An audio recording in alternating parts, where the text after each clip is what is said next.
Hello नमस्कार साथियों, कैसे हैं आप सभी? सभी का स्वागत है अपने इस YouTube channel history classes Pankaj Saran के अंदर। तो जैसा कि आपको पता है साथियों, हमारे प्राचीन भारत की संक्रांत चल रही है, जिसके अंदर हमने सबसे पहले प्राचीन भारत के अंदर पाषाण काल का अध्ययन किया है। उसके बाद में हमने सिंधु घाटी सभ्यता का अध्ययन किया है और वैदिक सभ्यता का भी अध्ययन कर लिया। उसके बाद में हमने प्राचीन भारत के धार्मिक आंदोलन, जैन धर्म और बौद्ध धर्म की चर्चा की है और 16 महाजनपदों की भी चर्चा की। समझ में आया? फिर हमने मगध साम्राज्य का उत्कर्ष पढ़ा साथियों, जिसके अंदर हमने मगध को अलग से पढ़ा। महाजनपद के काल के अंदर मगध को अलग से पढ़ा, उसके वंशों की चर्चा की। और आज हमारा जो टॉपिक है, और उसके बाद में हमने विदेशी आक्रमण, ईरानी और यूनानी आक्रमणकारियों की बात की है, सिकंदर की भी बात की है साथियों। विश्व विजेता अलेक्जेंडर दुनिया का 5% हिस्सा जीता था उसने। यूनानियों को जितना ज्ञान था ना, उसका आधा % हिस्सा वो जीत चुका था। तो साथियों, आज हमारा जो टॉपिक है, जैसा कि आपको पता है, पीछे लिखा है मौर्य साम्राज्य। कौन सा टॉपिक है? मौर्य साम्राज्य। तो चलिएगा इस टॉपिक को इंटरेस्टिंग तरीके से, एक बेहतरीन तरीके से पढ़ने का प्रयास करते हैं, जिसके अंदर हमने चंद्रगुप्त मौर्य के से लेकर बिंदुसार, अशोक और उसके विभिन्न प्रकार के जितने भी उसके उत्तराधिकारी थे, उन सभी की चर्चा करेंगे। और चंद्रगुप्त ने किस प्रकार से, एक चाणक्य ने चंद्रगुप्त की सहायता से अखंड भारत का शासक बनाया था चाणक्य ने चंद्रगुप्त को, तो सभी की डिटेल से चर्चा करेंगे। तो चलिएगा साथियों, सबसे पहले हम बात कर रहे हैं मौर्य साम्राज्य। पहले साथियों, अगर मौर्य साम्राज्य का समय देखें, 322 185 ईसा पूर्व। समझ में आया? 322 के अंदर मौर्य साम्राज्य की स्थापना होती है साथियों। 322 के अंदर मौर्य साम्राज्य की स्थापना होती है। और ये वही मौर्य साम्राज्य साथियों, ये वही मौर्य साम्राज्य है जिसके प्रथम अखंड भारत, यानी प्रथम अखंड भारत का स्वामी बना था चंद्रगुप्त मौर्य। उसकी चर्चा करते हैं। सबसे पहले अगर बात करें मौर्य साम्राज्य के अंदर जानकारी के स्रोत, कि मौर्य साम्राज्य की स्थापना कैसे हुई थी, उसकी जानकारी कैसे मिलती है। जानकारी के स्रोत, जानकारी के स्रोतों की चर्चा करते हैं साथियों। देख लीजिएगा जानकारी के स्रोत प्यारे साथियों, कि चंद्रगुप्त मौर्य, बिंदुसार, अशोक, यानी मौर्य साम्राज्य की जानकारी किस किस से मिलती है। उसकी सामाजिक, राजनीतिक, धार्मिक, आर्थिक, सभी प्रकार की जानकारी है। अशोक के अभिलेख, उन सभी की जानकारी किससे मिलती है? मौर्य साम्राज्य की जानकारी के स्रोत कौन कौन से, उन स्रोतों की चर्चा करते हैं। तो चलिएगा साथियों, बिना समय वेस्ट किए सीधा चलते हैं, बिना समय वेस्ट किए सीधा चलते हैं। पहली बात, अगर इसके पार्ट बनाए, अगर इसके साथियों पार्ट बनाए हमें, तो देख लीजिएगा पहला पार्ट कौन सा होगा। देख लीजिएगा पहला पार्ट कौन सा होगा। अगर जानकारी के स्रोतों में बात करते हैं तो पहला भाग साहित्यिक स्रोत, पहला भाग साहित्यिक स्रोत, पहला भाग साथियों कौन सा है? साहित्यिक स्रोत। दूसरा भाग पुरातात्विक साक्ष्य, विदेशी विवरण लिख दे, विदेशी विवरण। तीसरा भाग कौन सा साथियों? तीसरा भाग है अशोक के अभिलेख, यानी पुरातात्विक साक्ष्य, पुरातात्विक साक्ष्य।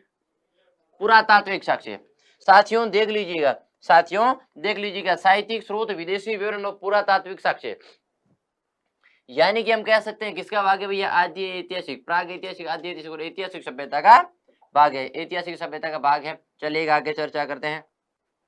साहित्यिक स्रोतों के अंदर हम चर्चा करें कि कौन कौन से ग्रंथ शामिल थे, कौन कौन से ग्रंथ शामिल थे, उस ग्रंथों की चर्चा करते हैं। सबसे पहले बात करते हैं कौटिल्य का अर्थशास्त्र।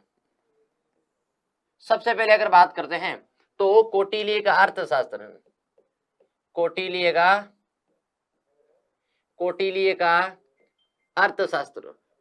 का अर्थशास्त्र। साथियों अर्थशास्त्र नाम से घबराना मत, क्योंकि अर्थशास्त्र है ना, ये जो अर्थशास्त्र है ये एक राजनीतिक विषय, इसका विषय है ना वो राजनीतिक है।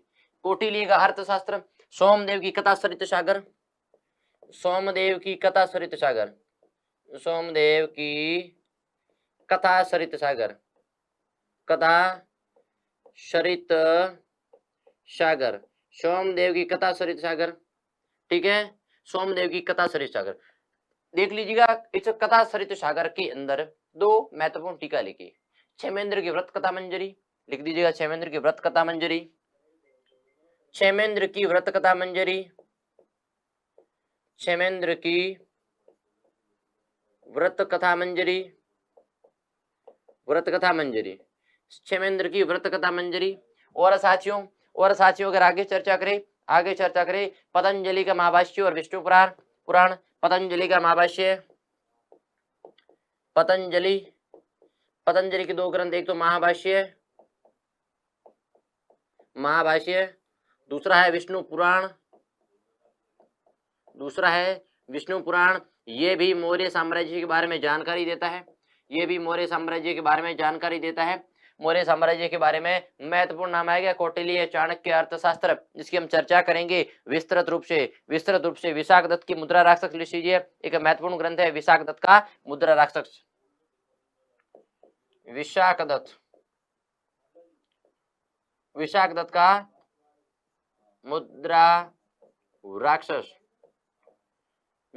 का मुद्रा राक्षस, चलिएगा साथियों, ये हो गए जानकारी के स्रोत, कौन से? साहित्यिक स्रोत।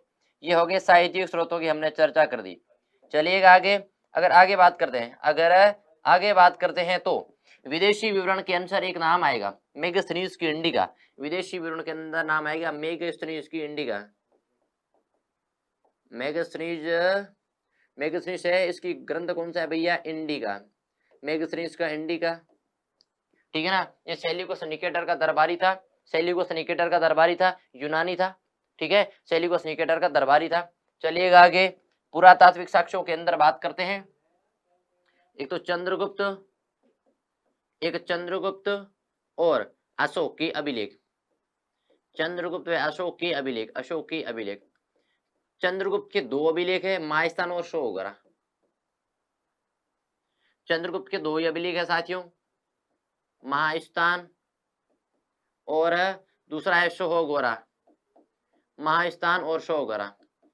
इसके अंदर जानकारी किसकी मिलती है? जानकारी मिलती है अकाल के समय अन्न की व्यवस्था, अकाल से निपटने हेतु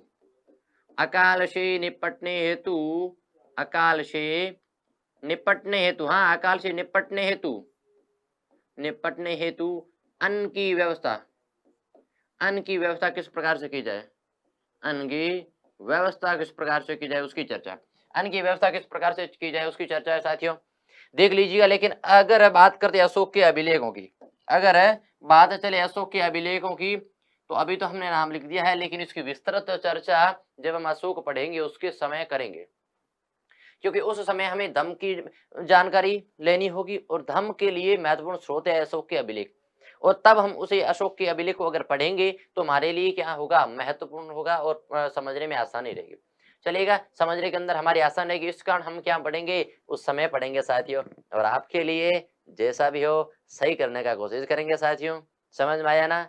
चलिएगा आगे, ये हो गई जानकारी के स्रोत, ये हो गई मौर्य काल की जानकारी के स्रोत, जिसके अंदर हमने सबसे पहले पढ़ा साहित्यिक स्रोत, उसके बाद में हमने विदेशी विवरण पढ़ा, तीसरी हमने बात की पुरातात्विक साक्ष्यों की, पुरातात्विक के अंदर चंद्रगुप्त के अभिलेखों की बात की दो, एक तो मायस्थान, बोगरा और सोगरा, ठीक है, और अकाल से निपटने हेतु अन्न की व्यवस्था किस प्रकार से की जाती है, और अशोक के अभिलेख।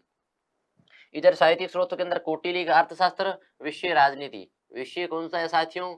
लिख दीजिएगा, विषय राजनीति है, राजनीति, और इसके अंदर है 15 अधिकरण, ठीक है। सोमदेव की कथा, सरिसागर, क्षेमेंद्र की व्रत कथा मंजरी, पतंजलि का महाभाष्य और विष्णु पुराण, विशाख दत्त की मुद्रा राक्षस,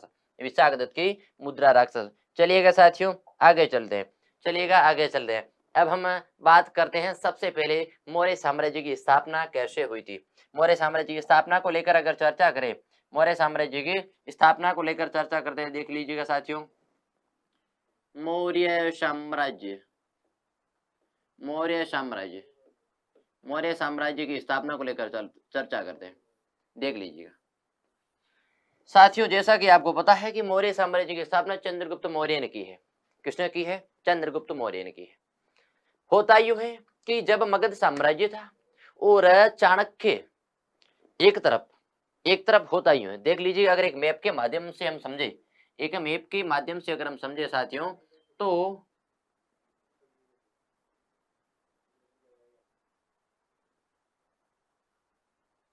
ये साथियों होता यूं है कि यहाँ यहाँ पर क्या होता है, जब तक्षशिला, यहाँ पर बात करते हैं तक्षशिला की, किसकी, तक्षशिला की। यहाँ पर कहते हैं कि सिकंदर आ गया था, तक्षशिला के अंदर सिकंदर आ गया था विश्व विजय करने के लिए और भारत पर आक्रमण करने के लिए। तब मैं कहते हैं कि मगध साम्राज्य था ना, यहाँ पर था मगध, और मगध के समय यहाँ पर कौन सा वंश था, नंद वंश था, नंद वंश। और नंद वंश का शासक कौन था, घनानंद, घनानंद शासक था। अब देख लीजिएगा, घनानंद एक बहुत ही भोग विलासितापूर्ण और घमंडी शासक था, ठीक है। और इसके अंदर भैया सूरवीर तो था ही, लेकिन बहुत ही विलासितापूर्ण घमंडी शासक हुआ करता था। कहते हैं कि जब सिकंदर तक्षशिला के अंदर आ गया था तो चाणक्य को लगा क्यों ना विदेशियों से रक्षा के लिए पहले ही इंतजाम कर लिया जाए, विदेशियों से रक्षा के लिए पहले ही इंतजाम कर लिया जाए। लेकिन चाणक्य बड़ी उम्मीद लेकर गया था कि हम एक अखंड भारत का निर्माण करते हैं, जिससे अगर विदेशी भारत के अंदर आएगा तो उससे टकराकर हार जाएगा, वापिस चला जाएगा। उसने उम्मीद रखे, किसके पास गया, घनानंद के पास गया। चाणक्य किसके पास गया, घनानंद के पास में चाणक्य गया। अब देख लीजिएगा, जब चाणक्य ने अखंड भारत का एक नक्शा बनाया और वो नक्शा लेकर घनानंद के पास गया और कहा कि मगध नरेश क्यों न हम सिकंदर से लड़ने का इंतजाम पहले ही कर ले, सिकंदर से लड़ाई यानी युद्ध करने का इंतजाम हम पहले ही कर ले, और इसके लिए हमें अखंड भारत का निर्माण करना पड़ेगा। ये उसका खाका है, ये उसका डायग्राम है, ये उसका चार्ट है, ये उसका मैप है। तो घनानंद का वो पेपर था जो उसे फाड़ के टुकड़े कर दिए और टुकड़े सामने रख दिए और कहा इसे जोड़ के दिखा तो अखंड भारत बन जाएगा। चाणक्य ने कहा क्या मतलब, उसने कहा अखंड भारत के सपने देखते हो मूर्ख, अखंड भारत के स्वप्न देखते हो मूर्ख, यहाँ पर मैं एक ही राजा हूं, घनानंद, राजा एक ही है धनानंद, यही अखंड भारत है, बस कुछ दूसरा कुछ नहीं। इसने चाणक्य का घोर अपमान किया, लात तक मारी, कहते हैं दरबार के अंदर उसे धक्के मारकर निकाला गया। तब चाणक्य ने घोर शपथ ली थी कि इस शिका को कि जब मगध के अंदर वापस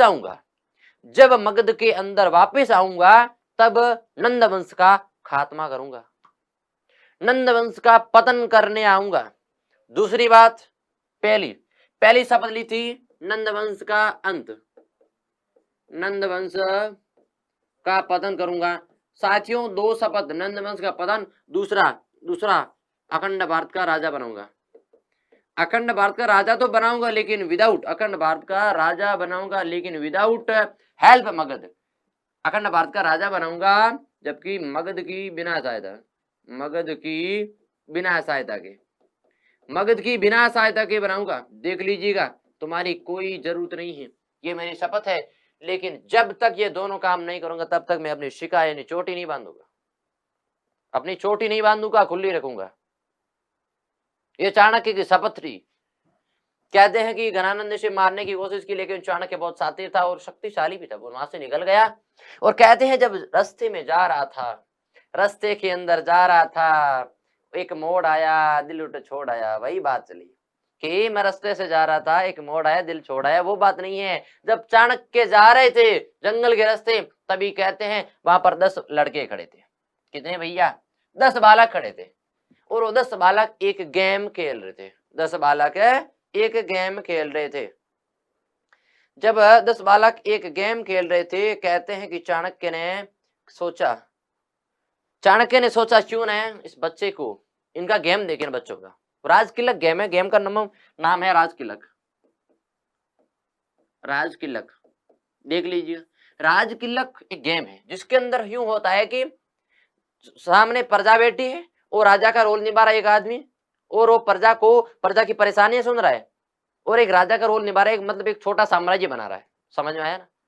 तो कहते हैं कि 10 बच्चों के अंदर 9 बच्चे वहां पर प्रजा थी और 10वां बच्चा राजा बना था, 10वां बच्चा राजा बना हुआ था। चाणक्य ने देखा कि 9 बच्चे हैं, उनसे ऊपर जो 10वां बच्चा ना, उसका थॉट प्रोसेस एक राजा की तरह, उसका थॉट प्रोसेस आज से एक राजा की, एक किंग की तरह है। तो उसने कहा चलिए आगे देखते हैं। फिर होता यूं है कि वो शिकार करने जाते हैं, 10 बच्चे थे, 9 का उद्देश्य भोजन करना था, जबकि 10वें का उद्देश्य मनोरंजन था। और आपको पता होना चाहिए कि राजा जब भी मनोरंजन की इच्छा होती थी तो शिकार करता था। चाणक्य को लगा ये बंदा परफेक्ट है, अखंड भारत के स्वामी के लिए परफेक्ट है। लेकिन चाणक्य तभी उस बच्चे के पास जाता है, उससे बात करता है, कहता है तुम्हारे जीवन की घटनाएं क्या है। तभी उसके पैर के अंदर देखता है एक बेड़ी लगी है। उसके चंद्रगुप्त नाम बच्चा था, चंद्रगुप्त। चंद्रगुप्त उसके पैर है ना, पैर, उस पैर के अंदर एक बेड़ी लगी है। और कहा जाता है कि वो बेड़ी है दासता की, गुलामी की। वो किसी का गुलाम है, इसी का दास है, इसी का मालिक कोई और है। तो उसने कहा तुम्हारा मालिक कौन है? उसने कहा मेरा मालिक एक क्या है, गोपालक है। उसने वो गोपालक से जाके बात की, उसने चंद्रगुप्त को खरीद लिया। कहते हैं 1000 कारसापण के अंदर चंद्रगुप्त को खरीदा था। 1000 कारसापण के अंदर, 1000 कारसापण के अंदर इसने चंद्रगुप्त को खरीद दिया था उस गोपालक से। और खरीद के लेकर जाता है अपने पास में और कहता है कि तुम्हारे जीवन की घटना बताओ। तब कहा जाता है रियलिटी घटना उसे ज्यादा पता नहीं थी, लेकिन रियलिटी घटना यह थी कि जब नंद वंश के संस्थापक महापद्मानंद थे, जिन्होंने एक राठ और एक छत्र दूसरा परशुराम भार्गव की उपाधि धारण की है, वह जब नंद वंश का शासक बना, मगध का शासक बना, तो कहा जाता है उसने चंद्रगुप्त के पिता महाराज चंद्रवर्धन को धोखे से मार दिया और उसकी पत्नी मूरा को गुलाम बना दिया। और जंगल के अंदर वो क्या करती थी, मोर पालती थी। कहा जाता है कि जब महापद्मानंद के बाद में शासक बना घनानंद, और घनानंद के समय ये सिलसिला जारी रहा। उसकी माता को जब वो युद्ध हो रहा था तो उसकी माता रानी थी ना भाई उस समय, तो जब रानी थी तो उसने क्या किया, बच्चे को जंगल के अंदर सुरक्षित रखा, लेकिन एक गोपालक को दिया। और वो कहता है वो गोपालक ने उसे वहां से क्या किया, पालन पोषण शुरू किया। और वही गोपालक पालन पोषण करके बच्चा था, वो बच्चा कौन बनता है, चंद्रगुप्त मौर्य बनता है। चंद्रगुप्त मौर्य बनता है। ये चाणक्य को कहानी पता चली। फिर चाणक्य ने इसे कहाँ लेकर गए, चाणक्य ने इसे अपनी शिक्षा दी। चाणक्य ने इसे 2 शिक्षा दी। एक तो 2 शिक्षा दी, पहली तो दी युद्ध की, और दूसरी किसकी दी भैया, चिकित्सा की। दूसरी दी चिकित्सा की। इसको 2 शिक्षाएं दी। कहां पर दी साथियों, तक्षशिला के अंदर। तक्षशिला के अंदर चंद्रगुप्त को ले गए। जब चंद्रगुप्त को तक्षशिला के अंदर लेकर गए, कहा जाता है कि तक्षशिला के अंदर लेकर गए, तक्षशिला के अंदर केवल ब्राह्मण और क्षत्रिय ही शिक्षा ग्रहण कर सकते थे। लेकिन चंद्रगुप्त को वहां कर चाणक्य वहां पर शिक्षा ग्रहण की थी, वहां के अध्यापक भी थे। तो कहा जाता है कि चाणक्य ने वहां पर उसे शिक्षा देनी शुरू कर दी। चाणक्य ने उसको कठोर बनाना शुरू कर दिया, उसे तपन देना शुरू कर दिया, उसको विभिन्न प्रकार की परीक्षाओं के अंदर से निकालना शुरू कर दिया। कहा जाता कि कुछ परीक्षाओं के अंदर सफल होने से चाणक्य ने उस पर एक नई उम्मीद की किरण देखी कि ये बच्चा है अखंड भारत का स्वामी यानी शासक बन सकता है, नंद वंश के अंतिम शासक घनानंद को पराजित कर सकता है, उसके घमंड को चूर चूर कर सकता है। जब चाणक्य ने इस बात को सोच लिया कि इसे अखंड भारत का राजा बनाना है, अखंड भारत का स्वामी बनाना है, तब उन्होंने सोच लिया और इसी परीक्षाएं लेनी शुरू कर दी।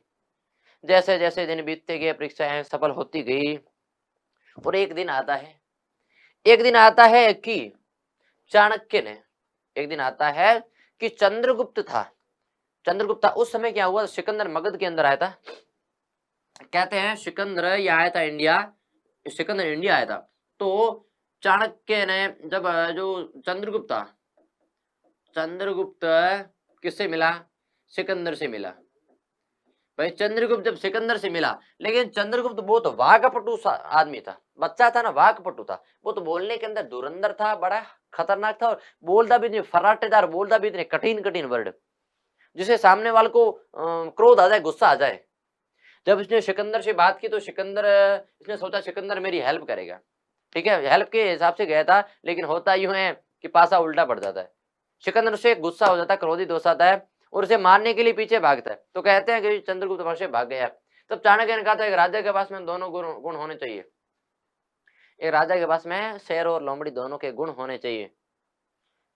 भागना आना चाहिए, यानी कि जहां पर विपरीत परिस्थिति है वहां भागना चाहिए, ठीक है ना। फिर उन्होंने एक नई ऊर्जा देखी, नई उत्तेजना देखी, नई सोच देखी कि ये बच्चा है, ये आगे चलकर अखंड भारत का स्वामी बन सकता है। लेकिन तभी तभी वहां पर उन्होंने क्या कर दिया, मगध के अंदर सीधा अटैक कर दिया। चाणक्य और चंद्रगुप्त ने थोड़ी बहुत आसपास की सेना इकट्ठा की और जोश जोश के अंदर सीधा मगध पर अटैक कर दिया। अब भाई जैसे ही मगध पर अटैक किया, आपको पता है मगध सेना के अंदर और इसकी सामरिक व्यवस्था, जन धन सभी से क्या था, एकदम परिपूर्ण था। ठीक है, जब एकदम परिपूर्ण था तो उसे आसानी से हराया नहीं जा सकता। और घनानंद जैसा महान शक्तिशाली शासक था, उसके 10 भाई थे, भद्रसाल उसका सेनापति था। इतने शक्तिशाली राजा को आसानी से हराया नहीं जा सकता। और छोटी बिना किसी सैन्य प्रशिक्षण के उस सेना को लेकर गया था। होता यूं है कि वो युद्ध हारते हैं, लेकिन युद्ध बंद नहीं होता है। क्या करते हैं कि चंद्रगुप्त और चाणक्य एक झोंपड़ी के अंदर छुप जाते हैं। चंद्रगुप्त और चाणक्य एक झोंपड़ी के अंदर छुप जाते हैं, लेकिन उस जिस झोंपड़ी के अंदर छुपे थे ना, उसके अंदर एक महिला है, अपने बच्चे को रोटियां खिला रही है। एक महिला अपने बच्चे को रोटी खिला रही है। होता यूं है कि महिला ने, भाई आपको बताया, महिला ने ये रोटी दी। अब रोटी का पता है, ऊपर आपको पता है यहाँ पर भाप होती है, अंदर भाप होती है। बच्चे को रोटी दी, बच्चे ने सीधी उंगली डाली, यहाँ पे बीच में उंगली डाली, उंगली जल गई, रोटी हाथ से छूट गई। उसने ये प्रक्रिया 2 बार और दोहराई, 2 बार ही सेम प्रोसेस हुआ, हाथ जला। तब उसकी माता ने जो शब्द कहे ना, वो चाणक्य को, मतलब एक कहते कटाक्ष भरे थे, व्यंग्य भरे थे शब्द थे कि तुम भी चाणक्य की तरह मूर्ख हो, तुम भी चाणक्य की तरह मूर्ख हो। सीधा जाके केंद्र में हाथ डालते हो, सीधा बाहर से शुरू करो ना। यानी कि आसपास छोटे मोटे क्षेत्रों को जीतते हुए अंदर जाओगे ना तो मगध मिल जाएगा। सीधा कहा मगध मिलेगा, तू भी चाणक्य की तरह मूर्ख है। चाणक्य ना हो तेरी, यहाँ पर तो यहाँ क्या हो रहा है, मेरे को मूर्ख गिना जा रहा है। दुनिया मेरी जो जितनी भी मेरी नीति उसकी मिसाल दी जा रही है, और मैं खुद को भी एक अच्छा खासा मानता हूँ, लेकिन ये तो मेरे को कह रही है चाणक्य जैसा मूर्ख। फिर से पता चला कि हमें मगध के अंदर डायरेक्ट आक्रमण नहीं करना है, आसपास के क्षेत्रों को जीतना है, आसपास के लोगों को इकट्ठा करना है, एक बड़ी सेना बनानी है, फिर जाके आक्रमण करना है। तो चाणक्य ने वहां से सीख ले ली। और उसके बाद में उसने क्या किया भैया, देख लीजिएगा, ये आपके सामने विभिन्न परिस्थितियां ले आया हूं भैया, विभिन्न परिस्थितियां आपके सामने आ गई है, देख लीजिएगा। चलिएगा, कहते हैं भैया ये इंडिया का मैप था, ये आपके सामने ये मैप है, आपके सामने ये मैप है, देख लीजिएगा। और चाणक्य ने वहां पर सोच लिया कि हम एक अच्छी सेना बनाते हैं और आसपास से दोस्ती करते हैं। ठीक है, आसपास से दोस्ती करेंगे, और उसके बाद में क्या करें, हम उस पर आक्रमण करेंगे। तो हम उस पर क्या होंगे, हेवी हो जाएंगे, मजबूत हो जाएंगे, हमें जीतने के चांसेस बन जाएंगे। भाई साहब जैसे ही देख लीजिएगा चाणक्य का समय, यहाँ पर मगध था ये, और यहाँ पर व्यास नदी, फिर ये गंगा यमुना दोआब, ये गंगा यमुना दोआब,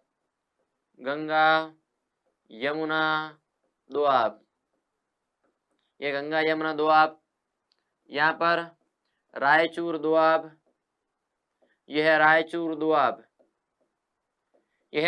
दोआब, जिसके अंदर है तुंगभद्रा। कौन सी नदी है भैया, तुंगभद्रा और कृष्णा नदी है। ठीक है, देख लीजिएगा आगे, यह है सीरिया, ये क्या है, सीरिया, ये है सीरिया। ठीक है, ये है सीरिया, देख लीजिए। और सेल्यूकस निकेटर, यहाँ पर है सेल्यूकस निकेटर,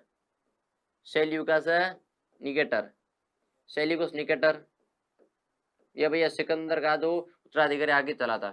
एंटियोकस का पुत्र था, किसका पुत्र था, एंटियोकस का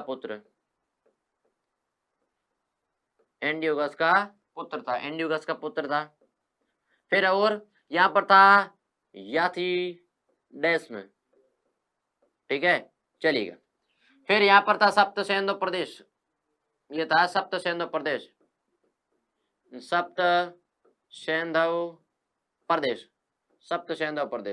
ठीक है साथियों, घटना यूं घटित होती है, घटना कुछ इस प्रकार से घटित होती है कि यहाँ पर फिलिप द्वितीय का क्षत्रप था, फिलिप सेकंड क्षत्रप था, फिलिप सेकंड यहाँ पर क्या था, क्षत्रप था। देख लीजिएगा, फिलिप सेकंड यहाँ पर क्या था, क्षत्रप था।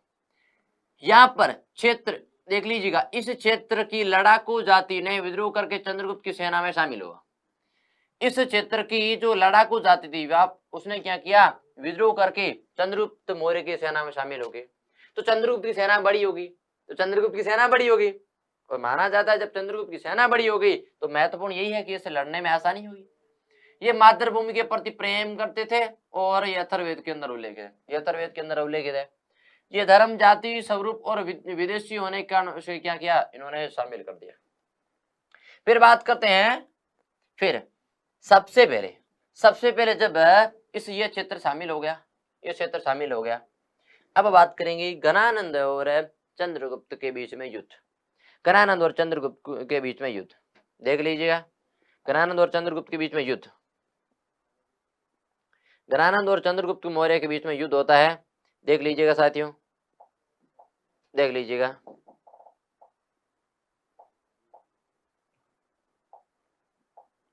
चलिए गणानंद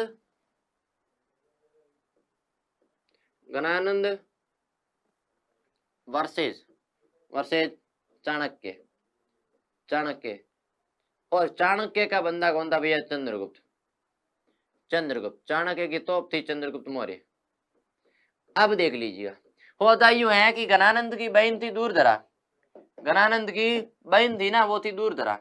अब भैया देखो, गणानंद की बहन थी दूरधरा, कुछ इस प्रकार से ये साउथ की फिल्में कैसी होती है, साउथ की फिल्म होती है ना कि विलन होता है, विलन की बेटी या बहन, उससे प्यार किसको होता है, हीरो को होता है। ये भैया विलन, भैया ये विलन महोदय, ये हीरो महोदय और ये उसकी बेटी, हो गया लव, हो गया बीच में लव एरिया हो गया भैया, इनके बीच में लव एरिया हो गया। अब जैसे ये लव एरिया हुआ तो उसने यहाँ की जानकारी वगैरह इकट्ठी की, उसे पता चला कि इस प्रकार से उनके अंदर की सैन्य व्यवस्था वगैरह ये सिस्टम है। जब युद्ध होता है तो चंद्रगुप्त मौर्य क्या हो जाता है, विजय होता है, चंद्रगुप्त मौर्य विजय हो जाता है और दूरदराज से क्या करते थे, विवाह कर लेता है, दूरदराज से विवाह कर लेता है, दूरदराज से विवाह कर लेता है। ठीक है चलिएगा आगे, दूरदराज से विवाह कर लेता है। मुख्य चीज क्या है, मुख्य चीज यह है कि सबसे पहले इसने किसे जीत लिया भैया, ये मगध का शासक बन गया, मगध का शासक बन गया। और उस समय मगध सबसे बड़े साम्राज्य के अंदर फैला था, तो कहते हैं कि अखंड भारत का स्वामी बन गया। चाणक्य ने अपनी शपथ पूरी की, चाणक्य ने अपनी शपथ को पूरा किया, चाणक्य ने भाई अपनी शपथ पूरी की, चाणक्य ने अपनी शपथ पूरी कर ली, फिर बन गए। फिर होता है साम्राज्य के अंदर मुख्य रूप से चंद्रगुप्त की मौर्य की उपलब्धियां आएंगी, उसके बाद में ये था। तो ये पूरा खाका था। अब चलते हैं, अब कुछ लिख देते हैं, अब कुछ लिखते हैं। अब कुछ साथियों लिखना तो जरूरी है ना, आपको भी पता है, आपको ही पता है, लिखना बहुत जरूरी है, लिखना बहुत जरूरी है। लिख दीजिएगा चंद्रगुप्त के बारे में, लिख दीजिएगा चंद्रगुप्त मौर्य के बारे में, चंद्रगुप्त मौर्य, चंद्रगुप्त मौर्य लिख दो 322 से 298 बीसी, 298 बीसी। ठीक है देख लीजिएगा, पिता चंद्रवर्धन मौर्य, पिता चंद्रवर्धन मौर्य, पिता चंद्रवर्धन मौर्य, माता माता मुहरा, मुहरा, ठीक है माता मुहरा। गुरु चाणक्य, भैया गुरु चाणक्य, विष्णुगुप्त, विष्णुगुप्त, ठीक है चाणक्य विष्णुगुप्त। फिर बात करते हैं, देख लीजिए आगे, और पत्नी दूरधरा, पत्नी दूरधरा, पुत्र बिंदुसार, पुत्र बिंदुसार। एक पॉइंट लिख दो, एक पॉइंट लिख दो, महत्वपूर्ण पॉइंट है, कौन सा पॉइंट महत्वपूर्ण है साथियों, देख लीजिएगा। पॉइंट ये कहता है भारत का मुक्तिदाता, भारत का मुक्तिदाता, भारत का मुक्तिदाता कहते हैं। क्यों कहते हैं? कि उसने सबसे पहले यहाँ किया था, विदेशियों को पराजित करके भारत से बाहर निकाला था, भारत का मुक्तिदाता भी कहा जाता है। ये हो गई चंद्रगुप्त मौर्य की एक फैमिली बैकग्राउंड, फैमिली जानकारी। ठीक है, इसने पराजित किसे किया भैया? चंद्रगुप्त ने पराजित किसे किया? पराजित किसे किया? लिख दीजिएगा घनानंद को, घनानंद को, और लिख दीजिएगा मौर्य वंश का संस्थापक, मौर्य साम्राज्य, मौर्य साम्राज्य व अखंड भारत का स्वामी, वह अखंड भारत का स्वामी, अखंड भारत का स्वामी बन गया, अखंड भारत का स्वामी बन गया। समझ में आया? ये हो गई चंद्रगुप्त मौर्य की जानकारी। फिर बात करते हैं, इसने एक युद्ध किया था, इसने एक युद्ध, और इसने किसे हराया था? सेल्यूकस निकेटर को, सेल्यूकस निकेटर को किसे हराया? सेल्यूकस निकेटर को। कौन था भैया? यूनानी था, यूनानी था। ठीक है, इसे क्या किया? सेल्यूकस निकेटर हराया, सेल्यूकस निकेटर को पराजित किया। लिख देते हैं किसने? चंद्रगुप्त मौर्य ने। युद्ध हुआ, इस युद्ध के अंदर विजय, विजय किसकी होती है भैया? चंद्रगुप्त विजय होता है, चंद्रगुप्त विजय होता है। जब चंद्रगुप्त विजय होता है तो कहा जाता है कि सेल्यूकस को इसकी वीरता प्रभावित हुई, इसकी क्या हुआ? वीरता से प्रभावित होकर संधि कर ली, वीरता से प्रभावित होकर संधि कर ली, प्रभावित,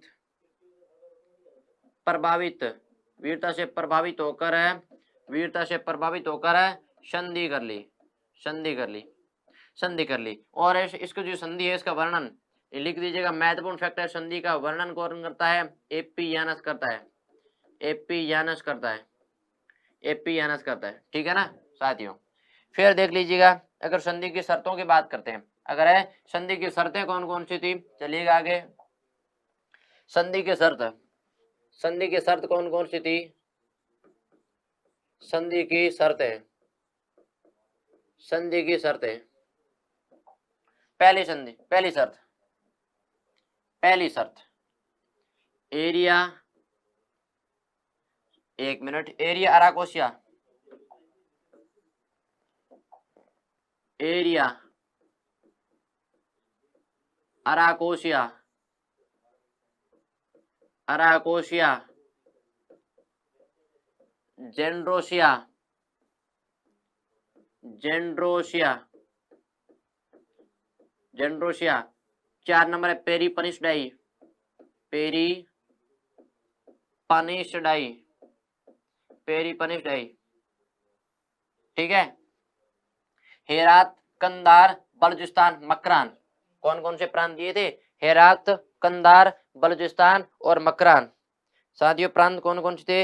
हेरात, कंधार, हेरात, कंधार, बलूचिस्तान, मकरान, फिर काबुल।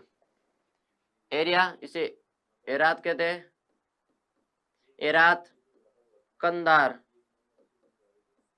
मकरान,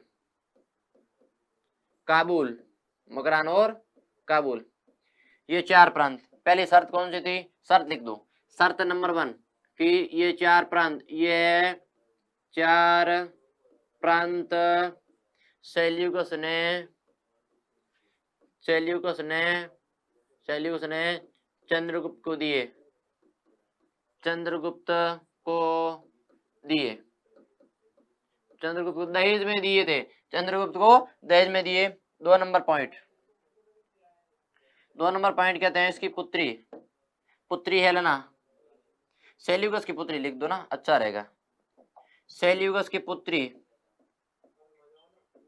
सेल्यूकस की पुत्री हेलेना से, हेलेना से, हेलेना से चंद्रगुप्त का विवाह, सेल्यूकस की पुत्री हेलेना से चंद्रगुप्त का विवाह, चंद्रगुप्त का विवाह।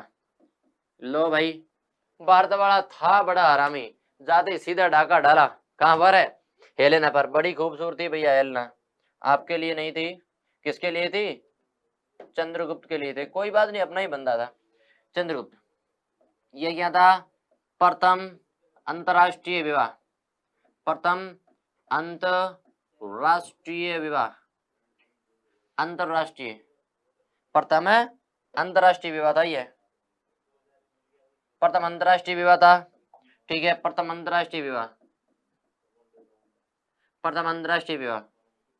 इनका पुत्र कौन था भैया? पुत्र था ना, बिंबिसार था। चलेगा, वो बाद में लिखते हैं, ये भाई शर्तों के अंदर ये नहीं आएगा, ठीक है ना। अपनी शर्त ये होगी कंप्लीट। और क्या थी 3 नंबर के अंदर शर्त? 3 नंबर के अंदर है, अगर शर्त देखें 3 पॉइंट, 3 नंबर पॉइंट क्या था? शर्त नंबर 3, शर्त नंबर 3, मेगास्थनीज, चंद्रगुप्त ने सेल्यूकस को 500 आती। देख लीजिएगा कितना दिमाग वाला बंदा था। उसने क्या किया, अपने क्षेत्र के अंदर, अपने क्षेत्र के अंदर अकाल का समय था, उसने क्या किया, 500 हाथी क्या दिए? सेल्यूकस को उपहार में दिए कि भैया तुम ले जाओ। सेल्यूकस भी बड़ा खुश हो गया, सेल्यूकस को 500 हाथी उपहार में दिए, सेल्यूकस को 500 हाथी, 500 हाथी उपहार में दिए, उपहार में दिए, उपहार में दिए। 4 नंबर, सेल्यूकस का जो दरबारी था, दरबारी था मेगास्थनीज, मेगास्थनीज, मेगास्थनीज को चंद्रगुप्त के दरबार में भेजा, मेगास्थनीज को चंद्रगुप्त के दरबार में भेजा, मेगास्थनीज को चंद्रगुप्त के दरबार में भेजा, दरबार में भेजा, चंद्रगुप्त के दरबार में भेजा। ये लो भाई, ये हो गई शर्तें। प्रथम अंतरराष्ट्रीय विवाह भी इस समय हुआ था, ठीक है। एरिया, अराकोसिया, जेंड्रोसिया और पेनिपनेस्टाइप, हेरात, कंधार, मकरान, मकरान कह सकते हैं, area Arachosia, area Arachosia, Herat, Kandahar, Balochistan, यहाँ पर बलूचिस्तान और लिख दीजिएगा, बलूचिस्तान, कंफ्यूज ना होना। पेरिपनेस्टाई काबुल, सेल्यूकस की पुत्री हेलेना से विवाह, प्रथम अंतरराष्ट्रीय विवाह, सेल्यूकस को 500 हाथी उपहार में, दरबारी मेगास्थनीज, मेगास्थनीज का ग्रंथ कौन सा है? इंडिका, मेगास्थनीज का ग्रंथ कौन सा साथियों? इंडिका, ठीक है। ये हो गया सेल्यूकस और चंद्रगुप्त मौर्य के बीच में युद्ध का वर्णन। सेल्यूकस और चंद्रगुप्त मौर्य के बीच में युद्ध का महत्वपूर्ण वर्णन था, ये यहाँ से हो गया, ठीक है। महत्वपूर्ण वर्णन हो गया ना साथियों। चलिएगा आगे, चलिएगा आगे। प्रारंभिक समय के अंदर कहा जाता है कि प्रारंभिक समय के अंदर चंद्रगुप्त की सहायता किसने की थी? कि प्रारंभिक समय के अंदर चंद्रगुप्त की जो सहायता की ना, देख लीजिएगा, एक पॉइंट लिख दीजिएगा, प्रारंभिक क्षेत्र में, प्रारंभिक समय में, प्रारंभिक समय में, समय में चंद्रगुप्त मौर्य की, चंद्रगुप्त मौर्य की, मौर्य की सहायता, मौर्य की सहायता किसने की भैया? मौर्य की सहायता किसने की है? याद रखना, एक हिमालय पर्वत का क्षेत्र है, हिमालय राजा था, हिमालय राजा था, प्रवर्तक, प्रवर्तक, प्रवर्तक राजा था, प्रवर्तक राजा था, तो इसका मित्र बन गया था, उसने क्या की थी? हेल्प की थी। दूसरी बात, चंद्रगुप्त, चंद्रगुप्त व सेल्यूकस, सेल्यूकस की, सेल्यूकस की संधि का वर्णन, सेल्यूकस की संधि का वर्णन एप्पियानस करता है, एप्पियानस करता है, एप्पियानस, एप्पियानस। 3 नंबर में सेल्यूकस का दरबारी कौन था? इसका दरबारी सेल्यूकस, मेगास्थनीज, नाम क्या आएगा? मेगास्थनीज, मेगास्थनीज, मेगास्थनीज। और ये मेगास्थनीज कहाँ गए थे भैया? चंद्रगुप्त के दरबार में आ गए, चंद्रगुप्त के दरबार में आ गए, ठीक है ना, उन्हें भेज दिया, ठीक है। ये महत्वपूर्ण 2-3 फैक्ट थे, मैंने कहा सोचा आपको लिखा दूं, ठीक है ना। चलो क्लियर, चलो आगे चलते हैं। चलिएगा, अब बात करते हैं चंद्रगुप्त मौर्य कुछ विशेष उपलब्धियां हैं, चंद्रगुप्त मौर्य की विशेष उपलब्धियां हैं, जिसके अंदर हम बात करेंगे उनका क्षेत्र कौन कौन सा था, उनका क्षेत्र कौन कौन सा था, उन क्षेत्रों की हम चर्चा करते हैं साथियों। देख लीजिएगा, सबसे पहले अगर बात करते हैं, सबसे पहले अगर बात करते हैं तो इसने एरिया, ठीक है, अराकोसिया, पेरिपनिस्टाई, ठीक है, एरिया अराकोसिया पेरिपनिस्टाई बलूचिस्तान, मतलब ये जेंड्रोसिया, ठीक है, इसका कंधार, ये काबुल, ठीक है, ये हेरात साथ में हो गया। ये इसकी क्या थे, ये 4 प्रांत थे, 4 प्रांत दहेज में, 4 प्रांत दहेज में थे। चलिएगा आगे, चलिएगा आगे। अब और क्या, ये सिंधु नदी है, ये सिंधु नदी है, ये कश्मीर है, ये कुरु, ये पांचाल, ये मानसरोवर, ये तिब्बत, ये कपिलवस्तु, कौशल, अवंती, ये मगधा, कलिंग, ठीक है, फिर गोदावरी। और अब देख लीजिए इसका अगर साम्राज्य की लाइन देख लीजिएगा, ये इसका क्षेत्र है, इसका क्षेत्र कौन कौन सा था देख लीजिएगा साथियों। अगर क्षेत्र देखना है तो ये इसका क्षेत्र था, अगर क्षेत्र देखना है, चंद्रगुप्त मौर्य का साम्राज्य देखना है तो इसका ये साम्राज्य, तो आपको लाइन दिख रही है ना, आपको लाइन दिख रही होगी, ये लाइन इसके साम्राज्य के अंदर अंदर थी, इससे बाहर इसका साम्राज्य नहीं था, इसके अंदर अंदर इसका चंद्रगुप्त मौर्य का साम्राज्य था, देख लीजिएगा, ये इसका साम्राज्य था। अब इसके अंदर एक सौराष्ट्र, सौराष्ट्र का क्षेत्र आया है, सौराष्ट्र यानी गुजरात, गुजरात। चलते हैं गुजरात अभियान की ओर, कहाँ चलते हैं, चंद्रगुप्त के गुजरात अभियान की ओर चलते हैं साथियों, कहाँ पर चलते हैं, गुजरात की ओर चलते हैं। चलिएगा, चलिएगा, यहाँ पर गुजरात अभियान की ओर चलते हैं, हो गया ना पॉइंट, हो गया महत्वपूर्ण चीज, हो गई महत्वपूर्ण। चलिएगा, चलिएगा आगे चलते हैं, चलिएगा। अगर बात करते हैं, अगर इसकी बात करें साथियों, इसकी बात करें, ये गुजरात अभियान, कौन सा अभियान, गुजरात अभियान, लिख दो गुजरात। गुजरात के अंदर एक महत्वपूर्ण झील है, महत्वपूर्ण झील है साथियों, सौराष्ट्र, सौराष्ट्र के अंदर है सुदर्शन झील। कौन सा सौराष्ट्र प्रदेश है, सौराष्ट्र प्रदेश, वो सौराष्ट्र प्रदेश की झील है सुदर्शन झील, सुदर्शन झील, सुदर्शन झील, सुदर्शन झील। लिख दीजिएगा, लिख दीजिएगा, शासक, यहां पर लिख दीजिएगा वंश, या वंश या शासक, और इसके समय, इसके समय कार्य, कार्य और गवर्नर, और गवर्नर। एक चार्ट बना दो, लिख दो चार्ट के अंदर, वंश, शासक, कार्य, गवर्नर, लो, बन गया अपना चार्ट, बन गया अपना चार्ट। लिखने शुरू कर दो, देख लीजिएगा साथियों, देख लो इसके अंदर कौन कौन से फैक्ट आते हैं। एक नंबर, यहां पर नंबर लिख दो, एक नंबर, वंश कौन सा था, मौर्य वंश, मौर्य वंश। शासक कौन था, चंद्रगुप्त, चंद्रगुप्त। क्या किया, बनाई थी झील, बनाई थी सुदर्शन झील की बात कर रहा हूं। गवर्नर, महत्वपूर्ण चीज होगी, 4 चीजें आएंगी भैया, यहाँ पर 4 गवर्नर आएंगे, महत्वपूर्ण महत्वपूर्ण। पुष्यगुप्त वैश्य के द्वारा सुदर्शन झील, पुष्यगुप्त वैश्य, पुष्यगुप्त वैश्य, पुष्यगुप्त वैश्य आएगा नाम भैया, पुष्यगुप्त वैश्य,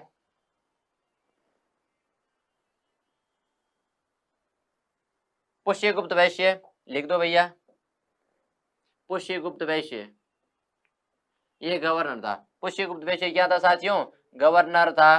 2 नंबर, 2 नंबर में भी नाम आएगा मौर्य। शासक है अशोक, शासक कौन सा है, अशोक। इसने क्या किया है, मरम्मत कराई है, मरम्मत कराई है, अशोक ने क्या कराई है, मरम्मत। सुदर्शन झील था ना, उसके अंदर है, मरम्मत कराई है। यवन राज तुषास्प, यवन राज तुषास्प, यवन राज तुषास्प।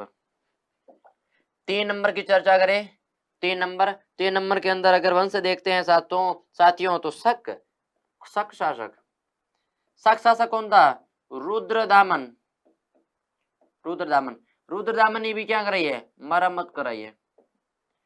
शक शासक रुद्रदामन के समय कौन था, सुविशाखा, कौन था, सुविशाखा, लिख दीजिएगा सुविशाखा,